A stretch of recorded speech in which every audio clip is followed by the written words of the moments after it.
My name is David McCarthy. I'm the Fresh Expressions Development Worker within the Church of Scotland, and Phil Potter is with me today. Phil heads the UK partnership of Fresh Expressions. He's also the Archbishop of Canterbury's Missioner within the Church of England.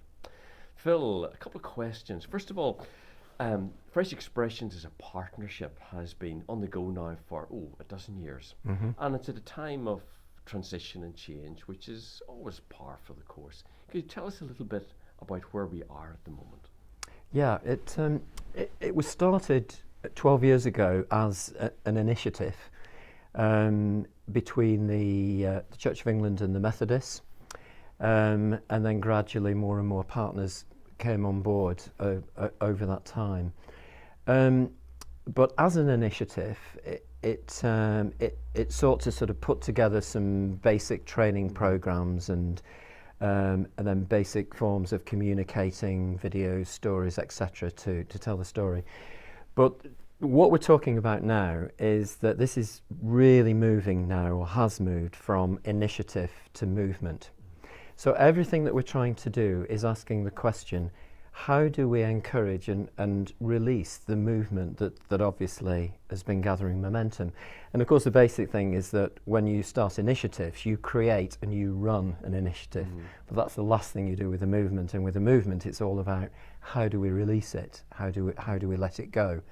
And I suppose one of the dangers with a thing like Fresh Expressions is that it can be very quickly and easily put in a box, saying this is for a certain kind of person within the church, or a certain type of church, certain type of tradition, but it's not for us all. And there's an either-or sense of it. So when, for instance, the phrase mixed economy was introduced to describe now, we can do church in different ways, there was a danger, I think, at the beginning that it had that feel of either-or, and either you can do traditional, renewed, inherited church, or now you can do this new emerging thing called Fresh Expressions, but it's in a box over here. So one of the words I've introduced with that phrase is that this is actually more of a blended economy. So in other words, what we're seeing and what the evidence is showing is that this is renewing the local church of all traditions for mission. And as you begin to explain that and say, look, this is not an either or, it's a both and, you can do both and, then people are really waking up to the fact that they can still do all the traditional stuff that they've loved and take the wealth of history we've got, but then also at the same time recognise the fact that evidence clearly shows that literally half of our population, certainly in England, are what we now call completely unchurched. So they have never had any dealings with us, any experience of church whatsoever. Right. Phil, can I pick you up on just on that point? Is there any evidence then that Fresh Expressions of church is making a difference? You're saying it's moving from an initiative to a movement. Is it worth investing in terms of this, large percentage of people who have no connection? Yeah, and I think that's what's been exciting about the last 2 or 3 years in particular, because starting about 4 years ago, the first piece of rigorous research was done. So in the Church of England, we have our diocese, sort of regions, and so they started with a quarter of the Church of England and asked some very rigorous questions about what does this look like, how many people are doing it, and what is it exactly that they are doing. And they had a very strict set of criteria of what a full-blown, genuine fresh expression of church looks like. And the figures, once they come out with this first raft of 10 dioceses, was stunning. So on the back of that, the Church Commissioners immediately said, well, let's do another 10. So we'll have half the Church of England. And those figures now are just in the process of being released. But what those figures are actually showing is that since the initiative started, in the Church of England alone, over 30,000 Christians went out. Between them have planted over 2,000 fresh expressions of church, and that over 80,000 people are attending those, most of whom formerly had no experience of church whatsoever. So by any measure, really, that is very, very good news So it's for not the just church. a gathering of the discontent. It is genuinely Absolutely reaching not. out to those who have no significant relationship with church community. Yeah, and I think that's why it's been such good news, because understandably, the first thought that that the institution would have would be, well, of course, this is gathering the discontented and so on, and and giving people an excuse to do church in a slightly trendy way or whatever. But actually, trendy is the last thing that Fresh Expressions is about, because it's all about being genuinely contextual to the society we now live in.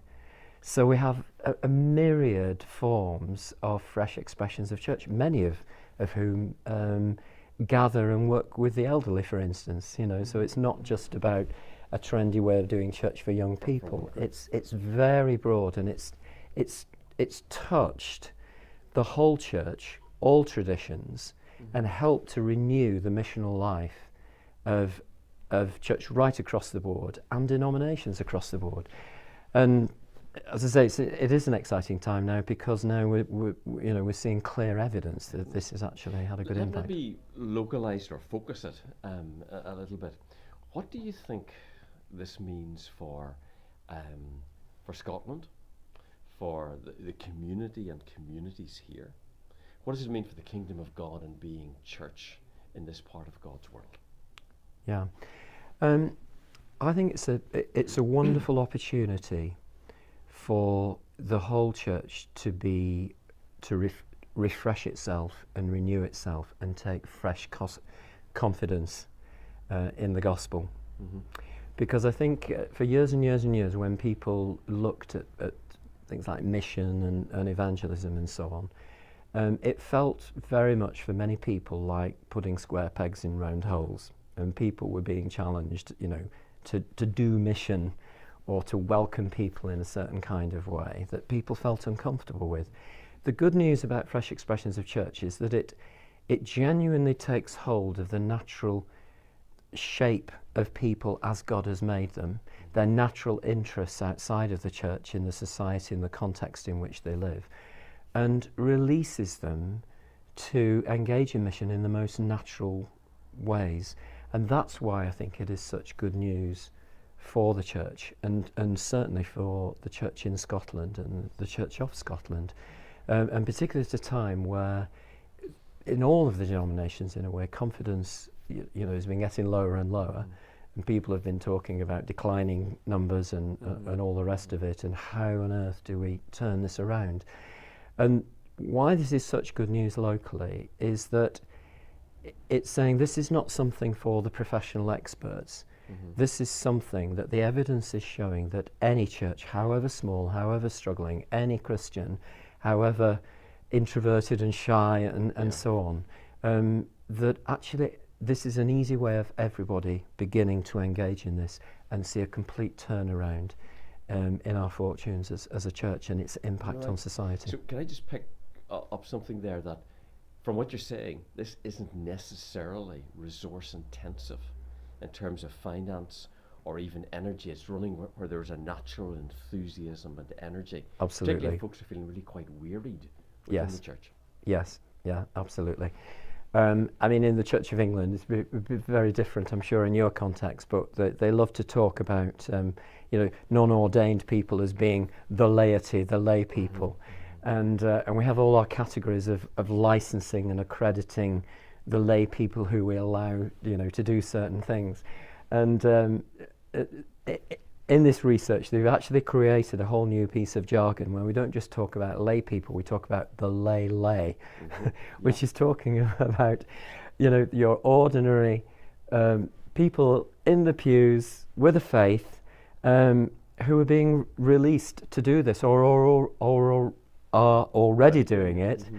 And now we're asking the question, well, how can we bless this and accredit and authorize more people to do it in a way that doesn't ask them to jump through several hoops of training and so on in order to do it. So it is something that is just releasing ordinary people, and therefore it isn't resource intensive in terms of we need lots of cash to make it happen. One final question, because that's been so positive in terms of sharing that vision and the potential that there is within the wider church and the church here. Um, and I don't really want this to sound too negative, but what might hold us back from this adventure? Yeah. I think in all of our churches and in any institution, even non-Christian ones, there will always be a very strong default that pulls us back to what we're used to, Okay. whatever we're doing. In fact, you even find that, within an initiative called Fresh Expressions, that very quickly, once we've found things that work, we have that tendency to want to institutionalize it and set it in stone and so on. Whereas a genuine movement is just that. It continues to move forward and move forward and move forward. And the good news of this, I think, over 12 years is that there has been a natural, ongoing sense of momentum and movement. And we really want to maintain that. And the danger is that we don't. Right. So it's that flexibility, fluidity, looking forward, That's right. but building upon what has been. Yeah. Phil, thanks so much. It's been great talking to you. Thank you. Right.